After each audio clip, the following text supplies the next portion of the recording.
Welcome to the Earth Keepers podcast. This podcast is for people who seek new and better ways to love and care for the earth. It's a podcast for anyone who is deeply concerned about the harm being done to the environment on a local and global level. It's a podcast that builds community and connection between people of like heart and mind, people who believe that earth care should be integrated into every aspect of life, and for many in the Earth Keepers community, that includes our spiritual practices. In this episode, we'll be talking to Randy Woodley about his new book, Becoming Rooted, 100 Days of Reconnecting with Sacred Earth. Randy and his wife Edith lead Eloheh Indigenous Center for Earth Justice, and their work touches the lives of Native people and non-Native people alike. According to Randy, everyone has Indigenous connections to some place in the world. One of the core purposes of his new book is to help people to discover their own Indigenous roots, even as they seek to learn from the Native people wherever they now live. I say a number of times in the book, we're all Indigenous from somewhere.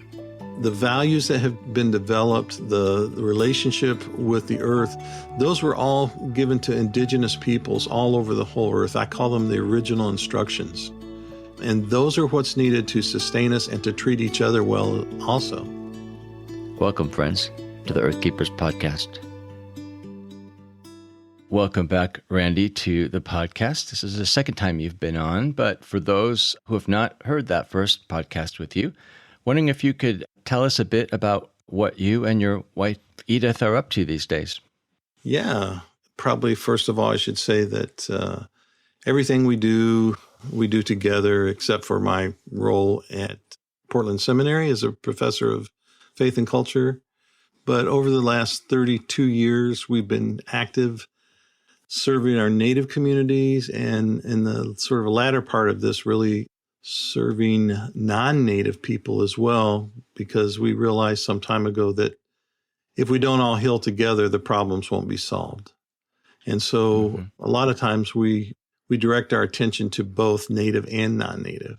You know, we've done so many things over the years in terms of what people would call service, teen mothers, after-school programs for disadvantaged kids, houseless programs and facilities, and drug rehab, and just a lot of different things we've done over the years. But we're pretty much, I think our general way that we could categorize what we do is we are catalysts, maybe catalyst mentors now that we're getting a little older, catalysts in transforming people's personal growth in their lives and also social systems. And so we're very interested in structural change as well.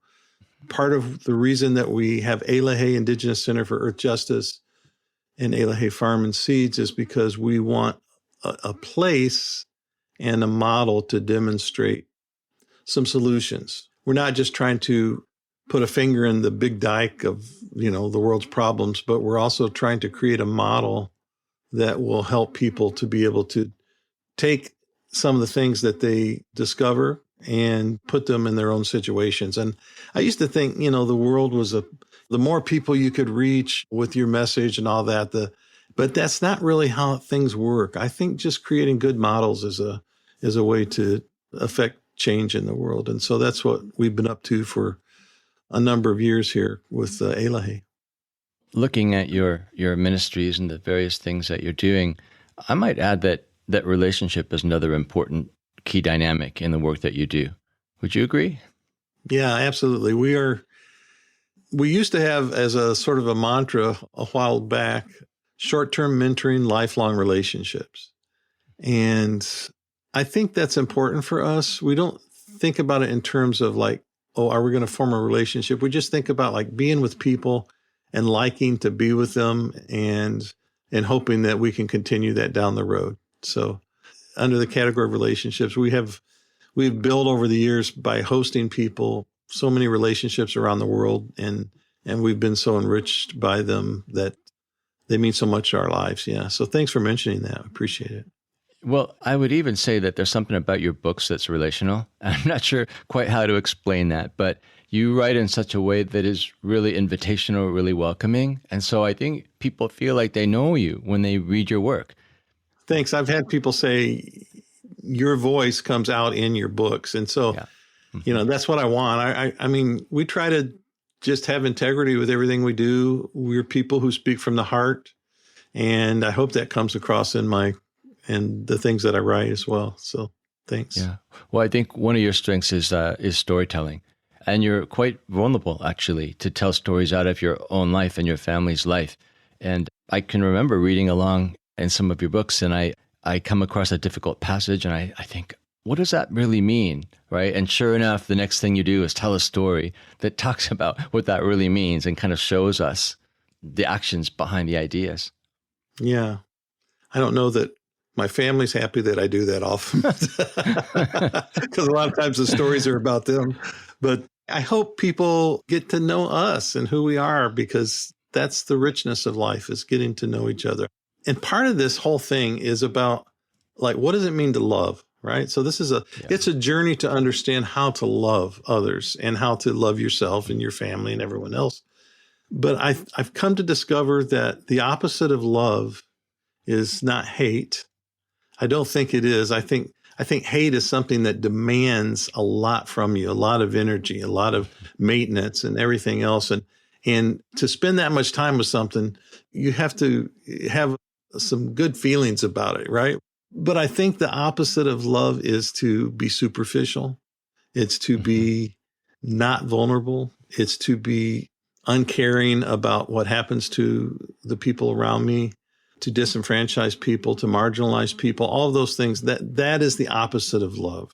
And so this whole idea of love your neighbor as you love yourself, I mean, it's pretty simple, really. It's not difficult. I want to be fed, so I should make sure my neighbors are fed. I want to be cared for. I should make sure they have love in their lives. I want to be housed. I want to take a shower every now and then. I want to, and so if we want that for ourselves, we should want that for everyone else. Yeah, I really love that idea that the opposite of love is not hate. I think we all let ourselves off the hook in a way by saying, oh, we must be good people because, we don't hate that person because they're different, or hate that person because they're of a, different socioeconomic status.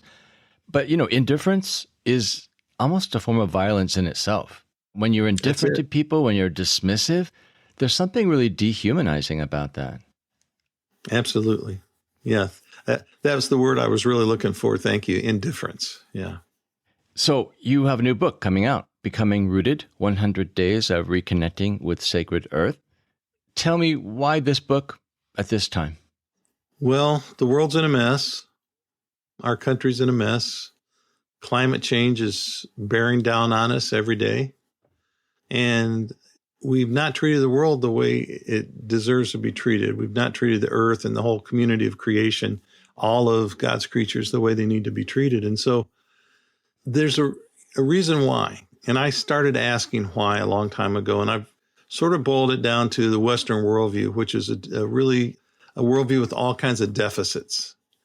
And it comes from Platonic dualism like 3,000 years ago. And a lot of things kind of have been baked in the bread along the way. So we call that being ubiquitous. It's our social systems, our economic systems, our political systems, our educational systems, all come out of this sort of dualistic thinking, which says that the ethereal, or those things of the mind, the spirit, the things that you can't touch, are more important than the material, the things that you can touch, the tangible things. And so we have seen that in theology, particularly.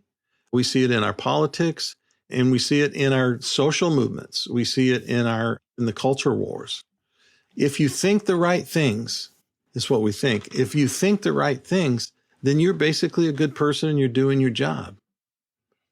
And that's the problem with this dualistic thinking, is that it's all about doing the right thing, right? It's not about whether I can think correctly, but how do we do it? And so I write a lot theologically, philosophically. I write a lot about critiquing social systems and all those kinds of things. But I wanted a way to not sort of just face it head on, right? But I wanted to also share this side of me, which says, this is what enriches my life. And I wonder if they could go 100 days reading just a bite-sized reflection and having one action point afterwards for 100 days, would they change from a Western worldview to a more indigenous worldview? And what better way to do that than to connect them with the earth? Native Americans don't have a patent on our relationship with the earth. Everybody's meant to have that. So that's the point of the book, is to say, walk along with me for 100 days. And let's see if we can't begin to change ourselves and the structures around us that are not going to sustain us for the future. Yeah, I really think the strength of this book in particular is that you're not coming at this sort of change in worldview from a heady sort of ideological stance. You're really inviting people to experience, to sort of taste and see what happens, right? And It's very disarming in a way, in a great way. Your style overcomes our internal resistance to change in a way that's very invitational and very full of grace, I think. Thank you. Yeah, I appreciate that. I don't think I was always that way, but people have been telling me as I get older, they feel a lot of love, even though I might say some hard things sometimes. So I'll take that as a compliment in growth. So this is a collection of daily reflections, as you've said, and that makes it quite a bit different from books that you have written in the past and books that are soon to come out. Could you talk about your intentions in doing this particular format, and maybe talk about how you hope people will engage this book? So I know everybody's busy, right? I don't think people got less busy during our COVID quarantines. They just found other ways to fill their time. And so we're not in a culture that likes to spend a whole lot of time reading or thinking about spiritual things. We sort of think, okay, I'll go to my church or synagogue or whatever and sort of fill that niche. And then, I go out and I do something different. This is not meant to be that. This is meant to just maybe even a start of your day where you sit down. And again, these are bite-sized reflections. They don't take even 5 minutes, not even 5 minutes to read, maybe longer to think about. And I'm hoping people think about it during the day. And then there's one very simple action point at the end that says, hey, here's a way that you can just sort of go out in a very simple way that might change your life and do something very, that's not going to take very long and get you in touch with the community of creation, the earth. And yeah, so I'm kind of hoping that's how it's used. If people would do that with me, maybe for 100 days, and we are going to have a Facebook site that anyone can join, and we're going to start reading. The book comes out January 4th, but it can be pre-ordered now. Hopefully people will start pre-ordering because those pre-orders get shipped on January 4th. And on January 12th, we will start to go through the book together. And there'll be a Facebook Live on that Facebook page. We will do the introduction first and then go 100 days. And then we'll end on Earth Day, which is sort of the way we wanted to culminate this, right? And then on Earth Day, we want to have a gathering out here at Eloheh if conditions permit. Yeah, it just kind of all worked together like that. And if people would join us, but they don't have to do it then. And they don't have to do 100 days. They can read every now and then, skip around like we've done some of our reflection materials from other people. But I think they'll be enriched in whatever way they join in. Yeah, I have to say that as I was reading the advanced copy, I kept thinking to myself, I would love to do this in the context of community, because I'd love to hear what other people are thinking and experiencing when they read this, when they're trying the action points. And it's actually something I might do, actually, to try to find some people who want to read with me, sort of in sync, and then engage in some discussion. So if they're, like you mentioned that, which reminded me, one of the other plans we have for this is to ask if there are small groups that want to do this together. I'm going to provide free small group training, like a hour and a half, 90-minute Zoom for different groups so that the leaders can be confident about where to go with this. And so that's going to be available. All that's happening. And if folks want to know about that, the best thing is to stay tuned and like the Randy Woodley author speaker page, which is where the Facebook page is going to be run from, or to get on our newsletter list, which you can go to Eloheh, ELOHEH.org and sign up for the newsletter. Well, we'll for sure link to those particular sites, but I want to return to this idea of relationship that pervades the book and ask if you could maybe read from page 4 about the kind of relationship that you're advocating for, hoping for, in terms of people's response. Yeah, love to. Page 4 is part of the introduction. This journey is your personal invitation into a different kind of relationship with nature, or, as I like to say, with the whole community of creation. It is also an invitation into a different kind of relationship with Creator, however you understand Creator to be present in your own life and within everything, as God, as great mystery, as higher power, or as the universe. I suspect that when people read that for themselves, there are probably a lot of people even listening now who feel some sense of longing when you talk about that sort of relationship, even if they don't entirely understand the kind of relationship that you're advocating for. I wonder, though, if you could help people to understand what relationship to the community of creation might look like by giving us a story from your own life about what that looks like. And that's, by the way, there's a whole lot of stories from my own life in the book. You know, if I'm not experiencing this myself, I didn't feel I had integrity or the place to share with other people. There's a couple that are especially meaningful to me. Personal times when I felt so close to the Creator and creation. And I'm going to go ahead and read this if I can. And it actually begins with a quote by William Shakespeare.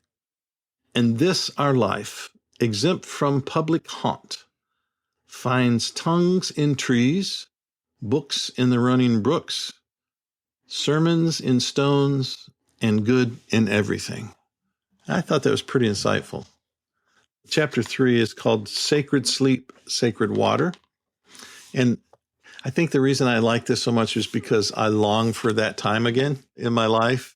I don't have a running creek on my property, and I love streams and creeks and brooks, or however you want to classify them. But it says this: "When I was a teenager growing up in the land of the Anishinaabe, I had a secret spot. I would go there when I was hunting or just when I needed solace. About 9 a.m, when the warmth of the sun was winning the battle over the cold air left from the night before, I would make my way down to the creek where it exited the woods and joined a small field. The open space between the two sections of woods was just wide enough to allow the heat from the sun to become a true force before the trees shadowed it out. There I would lie, allowing the earth to hold me in her warm embrace.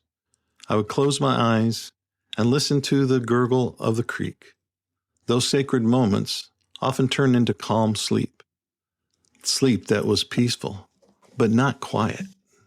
Sleeping in the bosom of nature is not the same as sleeping in the safety of one's home. Not at all. As you lay your body down to become one with the earth, reality shifts. In that state, you can sense that God, Creator, is listening to the intentions of your heart. Whatever the mysterious power is behind creation, it softens one's mind. Great mystery unscrews the tight lids of the jars of certainty that you hold too tightly, too fiercely. You realize, sometimes even trembling, that something greater than yourself is meeting you. There, in the restful unknown world between sleep and wakefulness, you give yourself to those elements, to spirit, in the kind of vulnerability a newborn in the world must experience.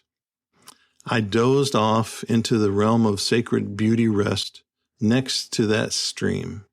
I listened at how the water responded to each rock, to every branch protruding from the creek bank, and to the swirl of every curve as it meandered past me and into some other creature's nap. With each contact, the water had a particular note and registry of sound. Over the rocks, around the curve, down the path of its sacred water journey, sacred sleep, sacred water, sacred life." We've been in conversation with Randy Woodley about his new book, Becoming Rooted, 100 Days of Reconnecting with Sacred Earth.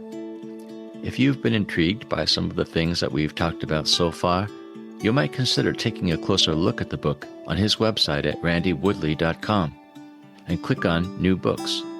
There you'll find an option to order the book in such a way that a percentage of the purchase goes to support Eloheh Indigenous Center for Earth Justice. You can pre-order your copy now so that you will receive it right away when it's released on January 4th. If you're interested in reading the book in a group guided by Randy, find out how to join it on his Facebook page called Randy Woodley Author. And of course, we'll put these links in the podcast show notes. Personally, I'll be reading the book for a second time starting in January. I figure what better way to start the new year than to seek a more earth-honoring perspective and a deeper sense of connection to the Creator.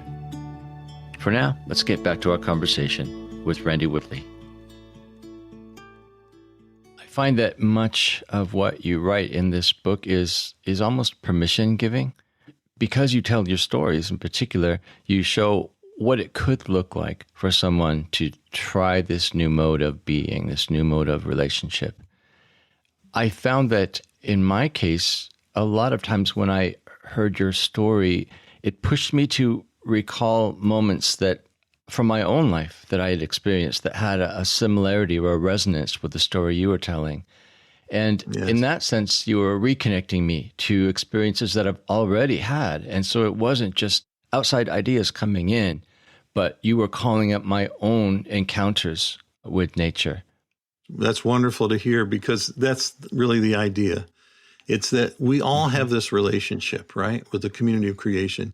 Maybe one time we saw the Grand Canyon or went to the ocean, or we saw an eagle fly above us, or a hummingbird on a flower, or just a flower.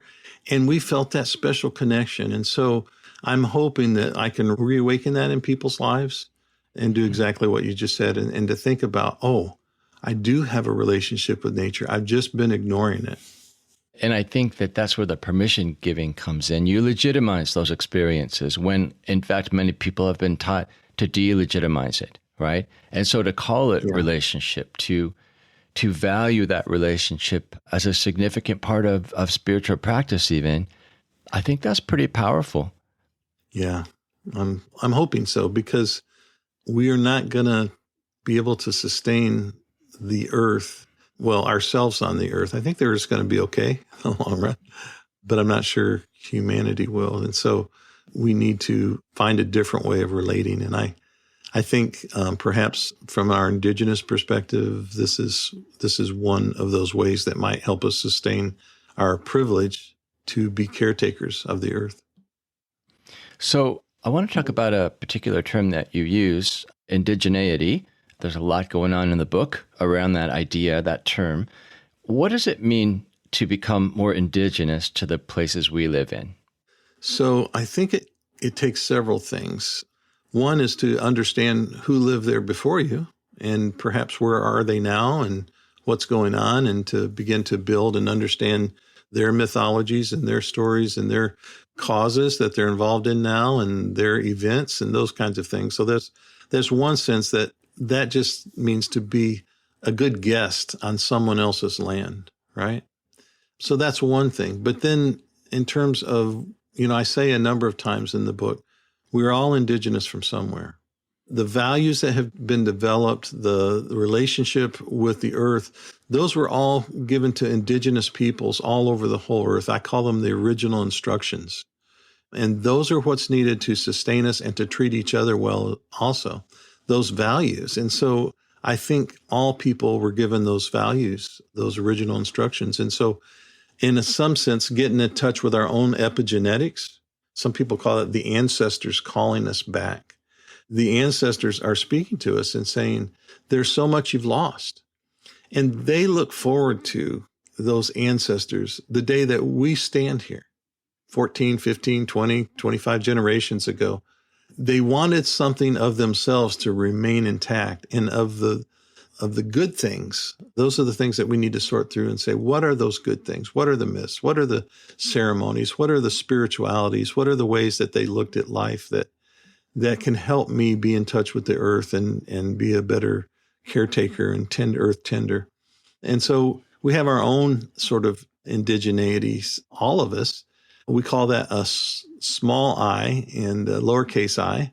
And the indigenous people who are in this particular land where we are at with a capital I, like I said, we don't, Native American people don't have the market on relationship with the earth. In fact, a lot of our stories and prophecies and things like that tell of a time when the earth this would start to happen, and that it would be the teachings of the indigenous people who came back and began to heal and save us, if you will. And so I think we are beginning to see that day.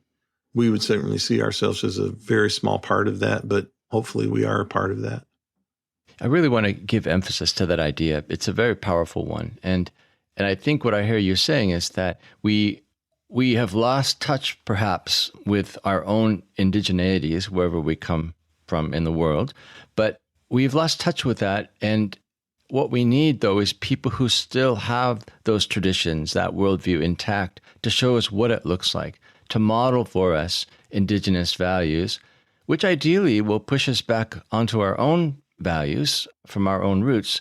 But even if not, there is something really powerful, I think, in your invitation to people to say, it's valid for you to look at these ways of being from the indigenous people in the places where you live.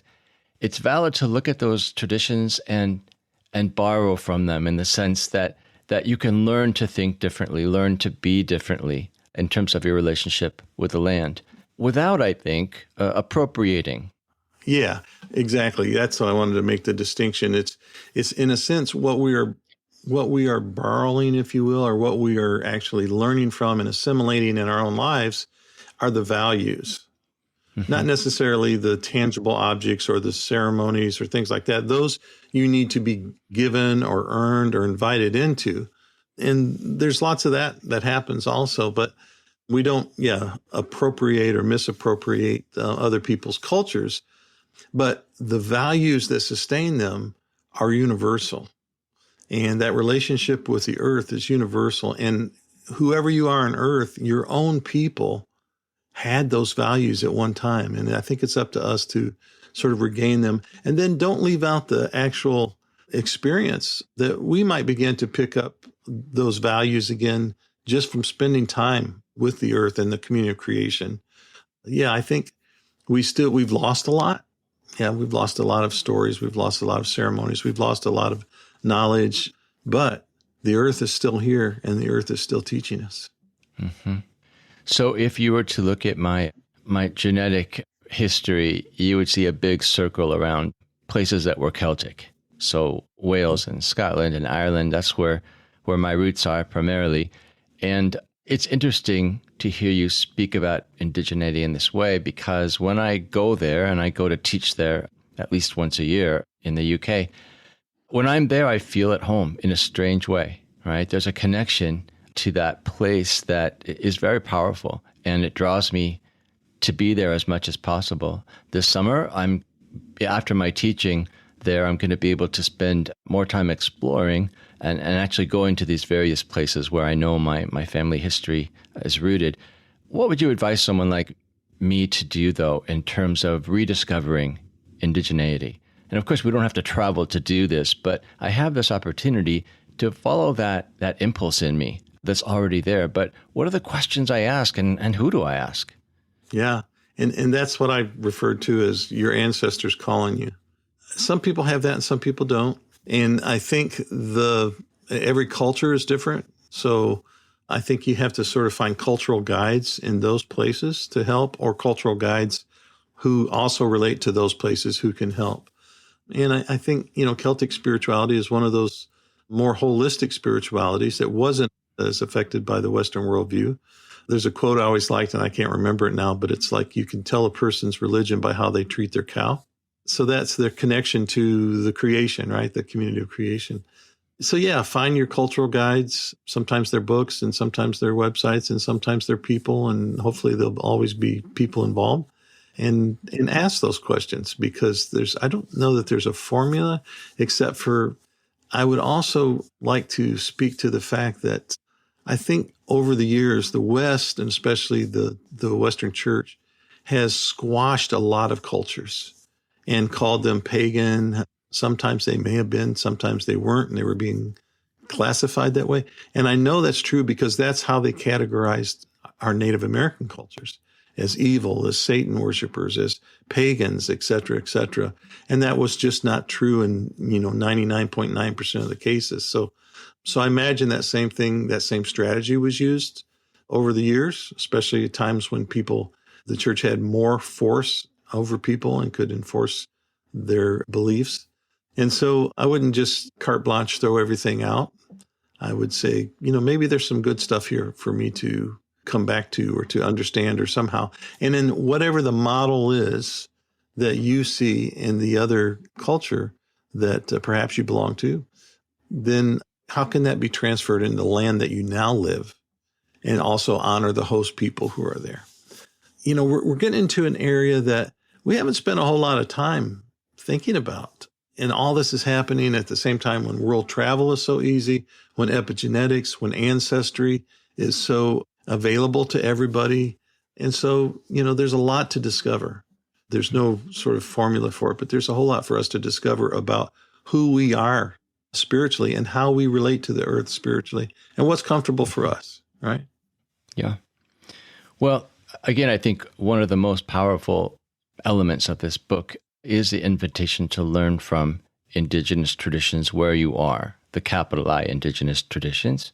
And this book has plenty of opportunities for that, to help us learn from things that you talk about in terms of just experiences and rituals and ways of thinking about the earth. I wonder if you could read for us from the book just one of those many opportunities that we have to learn from indigenous traditions. Yeah. So chapter 8 starts off with a quote by Carl Starkloff, who was an anthropologist. He says, on the reading of the various accounts by explorers and anthropologists, what strikes one is the almost universal hospitality shown by Indian tribes, especially to their white visitors. There are practically no examples of inhospitality or harsh treatment rendered to whites. On the contrary, the tribal leaders went out of their way to receive these visitors as special guests.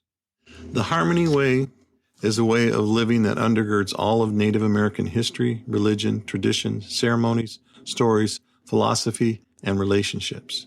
Referred to by different names among various tribal nations, the Harmony Way is planted firmly within the indigenous worldview. According to a set of values that are interconnected, the way of harmony and balance encompasses both being and doing and is applied to all of life. The Harmony Way is a meaningful whole. Harmonious and reconciled relations with others result when a deep respect characterizes those relationships.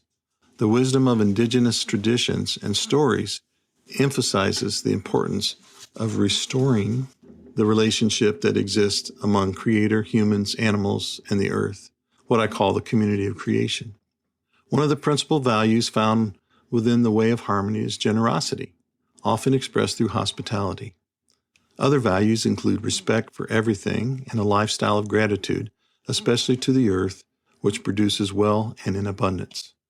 A society with Harmony Way values cares for the most marginalized, for the poor and needy, because how we treat those who are the most in need reveals the heart of who we are. Such a society will protect Mother Earth, our source of life, at every turn. The Harmony Way is meant to be both personal, emphasizing our relationships with other beings, and structural, replacing unjust systems where harmony has been broken. To create a society based on the Harmony Way means the old structures and systems will need to be replaced with new structures and systems. The expectation for all creation to live in harmony has been developed by America's indigenous peoples over thousands of years. Harmony is the way of nature and, by design, the way of Creator. Creator expects us to reshape the world we know into the world intended for all creation to live well together. And then the action point is, today, both people and nature have great needs. What can you do today to extend hospitality to the community of creation on a personal or structural level? We heard recently from a woman who's been trying to adapt her lifestyle to become more green, more earth-respecting. And while she isn't claiming to act in a specifically indigenous way, she's taken that idea of the harmony way and extrapolated a little bit for her household. So she loves houseplants. She's come to love houseplants actually on the path to becoming more green. But she has a little girl who knows that the mom loves houseplants. And so the little girl, when she was in trouble, ran over to the plant and ripped a leaf off of it, right? So that was an opportunity for this woman to actually teach the daughter that this was a living thing. It was a being and not an object that she could use for her own uses. So she taught the child to hug the plant, just put her arm gently around it and just sort of bless it. And now the little girl does that every day, just as a matter of habit. But her mindset about creation, about nature in general has been changed just with that small action, right? And so this is a great example of how these ideas that are so embedded in indigenous culture, we can actually recontextualize them in our own lives and find the ways that they're expressed in our particularities rather than think that we have to borrow wholesale from another culture. Right, yeah. I'm really happy to hear that story. That's the reason I wrote the book, the children's book I wrote, The Harmony Tree, A Story of Healing and Community.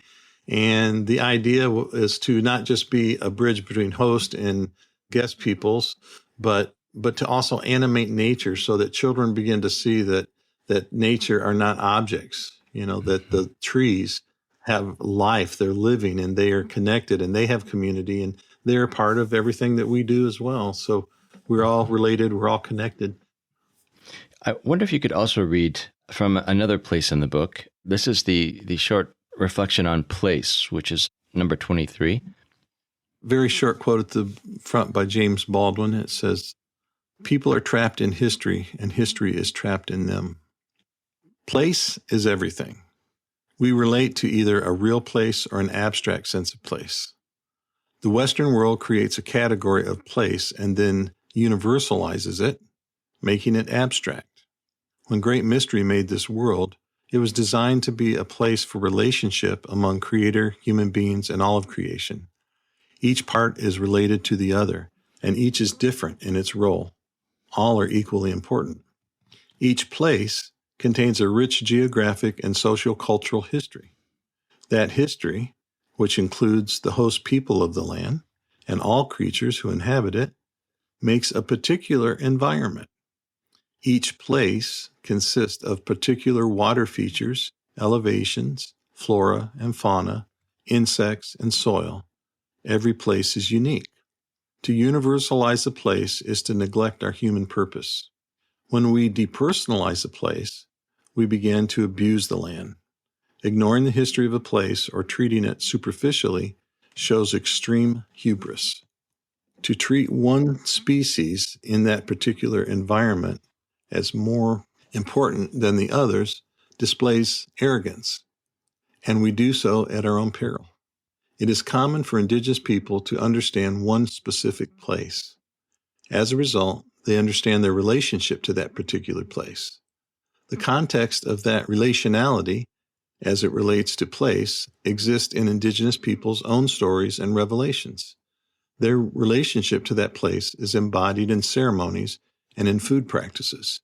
They know its weather patterns and its landscape. Each particular indigenous group understands its own land.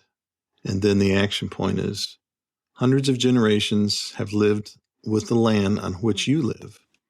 What values can you learn from the tribal group who understands that land? The reason I wanted you to read that is because as I was reading it, it just had a powerful effect on me. In that, again, it caused me to remember something from my own experience, which really reiterated that idea that you're talking about. And specifically, I've always had an interest in the indigenous cultures around me. So I've done a lot of reading, and pretty early on in my life, learned the practice of treating different parts of creation as beings. And so, for example, there's this one place that really owns me, that every summer we would spend the summers, my siblings and family and I, up in the mountains. And one of the summers I came back from school from Chicago, my mom passed away when she was just 40. So it was a summer of mourning for me. But for that reason, it was important for me to be in that place. And so I would go to that place, and really that was my place where it felt almost as if creation were helping me to mourn, but also mourning with me. Ironically, one of the valleys in this place we found out was slated to be logged, just clear cut, which was really a tragedy for us because, we had grown up in that place, we loved it, and had a relationship with it. But we had no control. The land was actually owned by a lumber company. So it was inevitable, and we kind of watched it happen over the course of the summer. But I write songs, and so I wrote a song for the valley, just basically mourning the loss that was coming. And in this really strange way, my mourning for my mother was all mixed up with my mourning for the valley and for what was coming. And so it just was a very powerful and healing and restorative summer for me that had everything to do with place and the fact that this place owned me, just in the deepest sense of that word.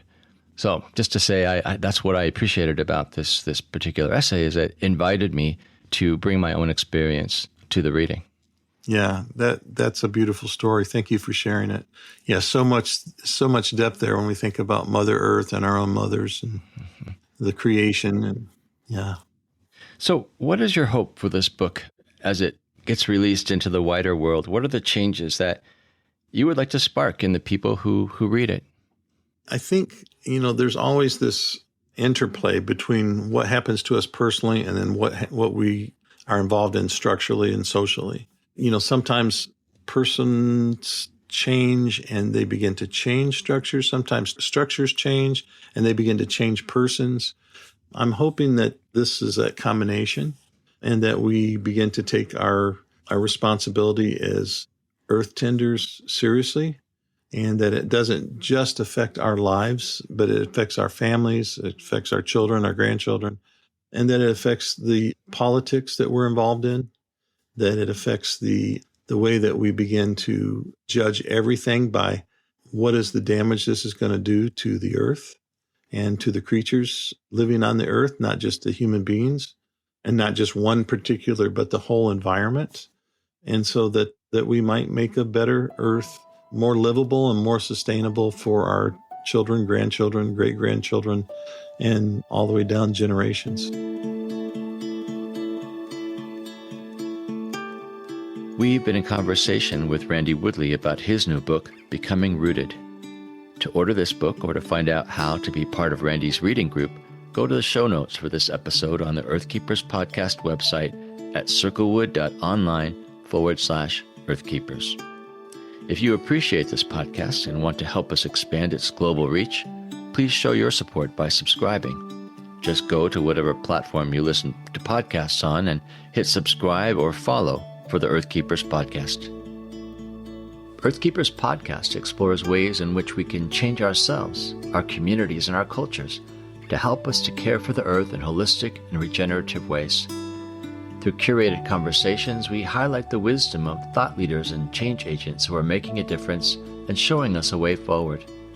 When Earthkeepers stand together, they amplify the impact of their resistance against environmental injustice and multiply their efforts for renewal and restoration. I am Forrest Inslee, your podcast host. Our executive producer is James Amadon. Our producer is Dave Olfers. Forrest Reed is our editor and the creator of our original music. Our research assistant is Rochelle Nordman, and Jesselyn Megerly is our social media director. Thank you, friends, for listening, and please join us next time on the Earthkeepers podcast.